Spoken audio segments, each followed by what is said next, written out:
Hello guys, welcome back to my channel. Me myself Ankit Anand, first year MBBS student at Samara State Medical University रसिया।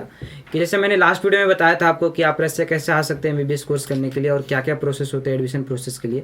तो बहुत सारे बच्चे मेरे से WhatsApp पे और इंस्टा पे पूछ रहे थे कि अगर यहाँ पे जाना है तो कौन से कंसल्टेंसी सेलेक्ट करना है और क्या करना है। तो मैं यहाँ पे कोई भी कंसल्टेंसी का ना तो नाम लेने वाला हूँ कि आप किस कंसल्टेंसी से जाओ या फिर कौन कंसल्टेंसी अच्छा और कौन से कंसल्टेंसी ख़राब है। मैंने तो किसी को प्रमोशन करना है ना तो कुछ करना है, बस मैं आपको बता सकता हूँ कि कंसल्टेंसी वाले आपसे कैसे फ्रॉड करते हैं, तो उस फ्रॉड से आप कैसे बच सकते हैं। तो जितने भी फ्रॉड का उनका स्टेप होता है कि किस किस स्टेप पे आप उनके फ्रॉड में फंस सकते हो, तो स्टेप मैं आपको यहाँ पे बता दूंगा, इस जगह आप फंस सकते हो और उसका मैं आपको सोल्यूशन भी बता दूंगा कि आप कैसे उस चीज़ से बच सकते हो। तो वीडियो को आप ध्यान से देखिएगा और चलिए वीडियो को स्टार्ट करते हैं।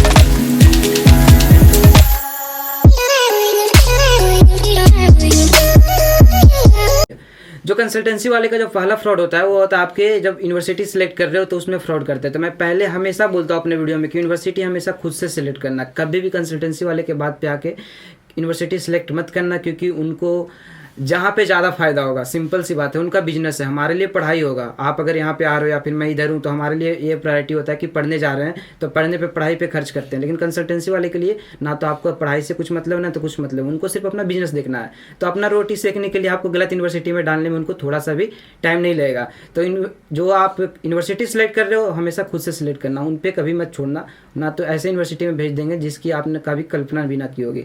दूसरी चीज़ है कि उनका एक पैकेज आता है, बच्चे जब जाते हैं तो उनका एक पैकेज देते हैं कि देखो फर्स्ट ईयर का है यूनिवर्सिटी, आप बताते हो कि जैसे मैंने बोला कि मुझे समारा में जाना है या फिर बस्कीर में जाना है या फिर औरंगबाग में जाना है, तो आपको एक पैकेज देते हैं कि ये रहा फर्स्ट ईयर का पैकेज। वो पैकेज पूरा का पूरा फ्रॉड है, सच बोलूँ तो पूरा पैकेज ही फ्रॉड है। आप कंसल्टेंसी वाले को पैसे कैसे पे करोगे या फिर उनसे डिटेलिंग में कैसे बात करोगे? आप बोलोगे कि मुझे फर्स्ट ईयर का फ़ी बताओ, यूनिवर्सिटी फ़ी बताओ, और अगर आप ज़्यादा चालाक हो तो आप यूनिवर्सिटी फ़ी भी पता लगा सकते हो यूनिवर्सिटी को मेल करके। तो आप बताओगे कि मुझे इतना यूनिवर्सिटी का फ़ी लग रहा है और आपके कितने चार्जेस हैं, वो मैं सारे चार्जेस देता हूँ, लेकिन मैं पैसे जो है वो आप मुझे पूरे हिसाब दो, मैं पैकेज नहीं दे रहा और ना तो आपको पैकेज देना है। उनके पैकेज वाले स्कैम से आप बच जाना। दूसरी चीज़ है कि फर्स्ट मीटअप कर रहे हो कंसल्टेंसी वाले से, जैसे मैंने यूनिवर्सिटी सेलेक्ट करने के बाद मैं पहली बार मीटअप करने जा रहा हूँ कंसल्टेंसी वाले से। जैसे आपको कोई भैया चाचा चाची कोई बोल दिए कि जाओ इस कंसल्टेंसी अच्छा है, या आप कहीं से पता लगाएं कंसल्टेंसी वाले के पास जाएँ, तो कंसल्टेंसी वाले के पास जाने के बाद पहला मीटअप में आपको जाके पैसे नहीं पटक देना है। कंसल्टेंसी के पास जाओ, उनके बारे में पता लगाओ, देखो कि सर्च करो कि सही है, जेन्यून है या नहीं है, कितने बच्चों को बाहर भेजे हैं, तो उसी हिसाब से फिर आप उनको पैसे दोगे। और किसी भी चीज़ के पैसे नहीं दे देना है, पैसे आप उनसे पूछ कर दोगे कि किस चीज़ में कितने पैसे लग रहे हैं, और उन एक एक रुपये का हिसाब लेकर ही पैसे देना है। एक और चीज़ है, कंसल्टेंसी का एक एजेंट है, कंसल्टेंसी या फिर एजेंट का एक वेब होता है इंडिया में, एक पूरा जाल बिछा हुआ, एक ट्रैप में कैसे फंसते हैं। कंसल्टेंसी हमेशा एक बड़ा कंसल्टेंसी सेलेक्ट करना। जैसे यहाँ पे जितने भी रसिया यूनिवर्सिटी है, जितने भी रसिया की यूनिवर्सिटी है, सारे यूनिवर्सिटी का एक ऑफिशियल पार्टनर होता है, या फिर बोलो कि कोई भी कंसल्टेंसी होता है जो वही एक, जैसे हमारा स्टेट मेडिकल यूनिवर्सिटी है तो यहाँ का एक जो कंसल्टेंसी है वो यहाँ का ऑफिशियल है, जो यूनिवर्सिटी उसको अलॉट किया है कि आप यहाँ के ऑफिशियल है तो आप एडमिशन करा सकते हैं। तो इंडिया के जो और छोटे छोटे कंसल्टेंसी है तो क्या करते हैं, वो कंसल्टेंसी बच्चे पकड़ते हैं और वो ला के इनको देते हैं, तो आप उनको भी पैसे दे रहे हो। जैसे आप छोटे से कंसल्टेंसी से आए, आपके शहर में कंसल्टेंसी है, उसने आपको पैसे बोले कि इतने इतने आपका कंसल्टेंसी चार्ज है और ये चार्ज है, तो उनको आप पैसे दिए, तो उनका जो उतना प्रॉफिट बनना था उन्होंने अपना प्रॉफिट बनाया, फिर वो कुछ पैसे काट के सामने वाले कंसल्टेंसी को देंगे, फिर वो फिर दूसरे कंसल्टेंसी को देंगे। तो जितने आपके बीच बीच में जितने स्टेप आ रहे हैं ना कंसल्टेंसी का, तो आपका चार्ज जो रहेगा उतना ही बढ़ता रहेगा। तो आप क्या करना है कि छोटे कंसल्टेंसी के पास नहीं जाना है, डायरेक्टली जो ऑफिशियल रहेगा डायरेक्ट उनसे एडमिशन कराना है। तो कहीं भी यूनिवर्सिटी, कोई भी यूनिवर्सिटी जाओ, जो वहाँ का जो ऑफिशियल कंसल्टेंसी है उनसे एडमिशन कराना। एक है फ़ी फ्रॉड, बहुत सारे कंसल्टेंसी है, मैंने लास्ट वीडियो में बताया था थोड़ा सा इसके बारे में, फिर से ही बता रहा हूँ। फ़ी फ्रॉड ये है कि जैसे कोई भी यूनिवर्सिटी का नाम लेते हैं तो कंसल्टेंसी वाले बोल देते हैं उसका $6,000 फ़ी है, उसका $5,000 फ़ी है, उसका 4 लाख है, उसका 5 लाख है, जितना उनको मन में आए बोल देते हैं। मतलब सारे कंसल्टेंसी ऐसे नहीं करते हैं, कुछ अभी भी बहुत अच्छे अच्छे कंसल्टेंसी इंडिया में हैं जो काफ़ी अच्छे लेवल पे काम कर रहे हैं, बड़े हैं, तो वो फ्रॉड नहीं करते हैं।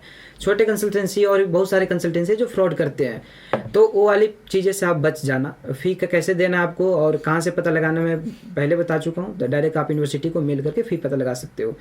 एक और है इंट्रेंस एग्ज़ाम का फ्रॉड करते हैं कि भाई वहाँ पे इंट्रेंस एग्ज़ाम होती है तो उसको क्वालिफाई करने के लिए आपको इतने पैसे दोगे तो मैं क्वालिफाई करा दूंगा। ऐसा कुछ नहीं होता है। आप नीट क्वालिफाई हो इंडिया में, दैट इज़ इनफ।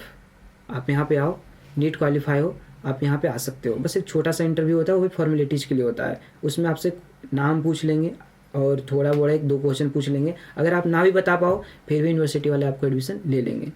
तो इस चक्कर में आप नहीं फंसना कि एग्ज़ाम के नाम पे पैसे लेना है। और कुछ तो जैसे मैं खुद यूट्यूबर हूँ बट फिर भी बोल रहा हूँ कि कुछ यूट्यूबर ही है, बहुत सारे बच्चे ऐसे जो फ्रॉड करवा देते हैं कंसल्टेंसी वाले से मिलकर। जैसे आप एग्जांपल मैं आपको बता दूँ, कैमरोबो, आप यूट्यूब पे वीडियो सर्च करना कैमरोबो स्टेट मेडिकल यूनिवर्सिटी फ्रॉड, तो वहाँ पे बहुत सारे फ्रॉड आ जाएंगे कि वहाँ पे कंसल्टेंसी वाले और कुछ बच्चे मिल के ही बच्चों से फ्रॉड किए थे। तो उन सब चीज़ों से भी आप बच जाना, किसी पे भी ट्रस्ट नहीं करना इस चीज़ में। मैं बता रहा ना, फिर से बता रहा हूँ आपको, यहाँ पे रसिया से MBBS करना और जितने भी प्रोसेस है ना काफ़ी स्मूथ है, बहुत ही ज़्यादा स्मूथ है। लेकिन इसको ख़राब कौन कर देता है? कंसल्टेंसी वाले।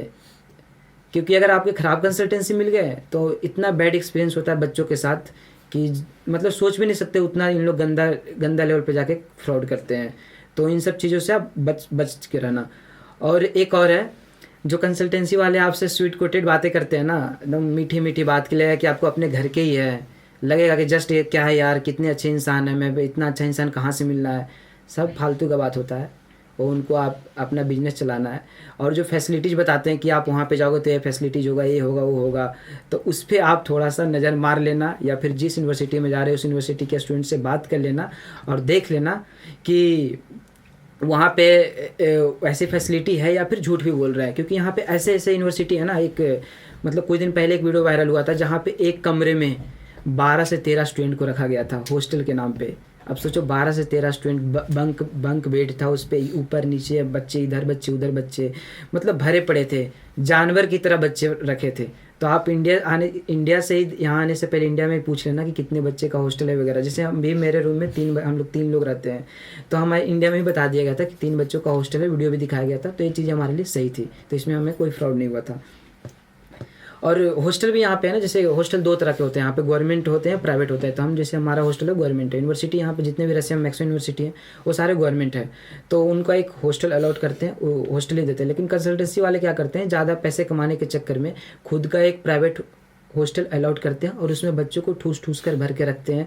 जहाँ पे यूनिवर्सिटी का हॉस्टल का चार्ज, अगर जैसे मेरा यूनिवर्सिटी हॉस्टल चार्ज का 35,000 है, तो 50,000 60,000 लेकर प्राइवेट हॉस्टल में रख कर, यहाँ पे तो फैसिलिटी आप प्राइवेट में भी रह सकते हो, कंसल्टेंसी वाले प्राइवेट में रख कर भर देते हैं बच्चों से, उनसे भी पैसे कमा लेते हैं। तो आप इन सब बातें क्लियर कर लेना यहाँ आने से पहले ही। और एक और बात जो अब तो सबको पता होता है कि यहाँ आने से पहले यूनिवर्सिटी में देख लेना कि यूनिवर्सिटी इंग्लिश मीडियम है या नहीं है। क्योंकि यहाँ पे बहुत सारे अभी भी यूनिवर्सिटी है जो बाइलिंगुअल है, जिसका फ़ी कम है, बट वहाँ पे बच्चे चले जाते हैं। क्योंकि फ़ी कम है तो बच्चों को लगता है, उनको बता दिया जाता है कि इंग्लिश मीडियम है, बट अगर सच में देखा जाए तो इंग्लिश मीडियम है नहीं। जैसे एक यूनिवर्सिटी है यहाँ पे, बहुत ही काफ़ी फेमस यूनिवर्सिटी है, मैं यूनिवर्सिटी का नाम नहीं ले रहा, नहीं तो फिर मेरे लिए प्रॉब्लम होगी। प्रॉब्लम तो नहीं है, मैं किसी को बदनाम नहीं करना चाह रहा। वो यूनिवर्सिटी में क्या है ना कि बाइलिंगुअल है, बीच में क्या होता है, ट्रांसलेटर को रखा जाता है कि टीचर पढ़ा रहे तो बीच में ट्रांसलेटर आएगा, फिर वो बताएगा, फिर बच्चों को बताएगा, तो कम्युनिकेशन गैप आ जाता है। तो ऐसी यूनिवर्सिटी से बच के रहना, 2 रुपये ज़्यादा देना, लेकिन ऐसे यूनिवर्सिटी में मत फंसना। और एक और फ्रॉड है, पैसे के नाम पे एक और फ्रॉड करते हैं, मेडिकल चेकअप एंड इंश्योरेंस के नाम पे जो इन लोग लेते हैं ना, $600 $700, कहीं कहीं तो लाख रुपया भी ले लेते हैं। आपको सच बताऊं, वास्तविक यहाँ पे कितने लगते हैं, 10 से 12,000, 12,000 मैक्सिमम। 12,000 में आपका मेडिकल चेकअप, मेडिकल इंश्योरेंस, हर एक चीज़ इसमें आ जाएगा। और इन लोग पैसे कितने लेते हैं आप देखना, किसी का कंसल्टेंसी वाले का चार्ट देखना, उनका एक देते हैं ना फी चार्ट बना के, $600 $700 60,000 80,000। तो इन सब चीज़ों से आप बच जाना। और ऐसे ही इन्फॉर्मेशन के लिए आप मेरे को इंस्टाग्राम पे फॉलो कर सकते हो, मेरा डिस्क्रिप्शन में लिंक है। आप मेरे से डायरेक्ट व्हाट्सएप पे भी कनेक्ट हो सकते हो। मेरे से जो भी आप इन्फॉर्मेशन जो भी चाहिए रसिया का, आप मेरे से पूछ सकते हो, मैं बता दूंगा कि इन लोगों कहाँ कहाँ पे आपसे फ्रॉड कर रहे हैं। तो बस मेरा वीडियो बनाने का यही एक मोटो था कि आप लोग बार बार क्वेश्चन कर रहे थे कि कौन से कंसल्टेंसी सेलेक्ट करूँ, क्या करूँ, नहीं करो। तो मैं आपको बता दिया हूँ कैसे क्या करना, नहीं करना, और कैसे आप फ्रॉड से बच सकते हो। तो मेरा बस यही काम है, आपको फ्रॉड से बचाना, और आपका काम है दिमाग लगा के इनसे बचना। तो वीडियो अगर आपको इन्फॉर्मेटिव लगा या फिर अच्छा लगा तो आप जो ज़रूरतमंद लोग हैं जो रसिया आना चाह रहे हैं या फिर पहले से इधर है तो उनसे शेयर कर देना वीडियो को और लाइक कर देना वीडियो को। इससे हमें थोड़ी सी मोटिवेशन मिलती है यार। और सब्सक्राइब अगर करके नहीं रखा है चैनल तो सब्सक्राइब भी कर देना और मिलते हैं अगले वीडियो में। तब तक के लिए बाय एंड टेक केयर।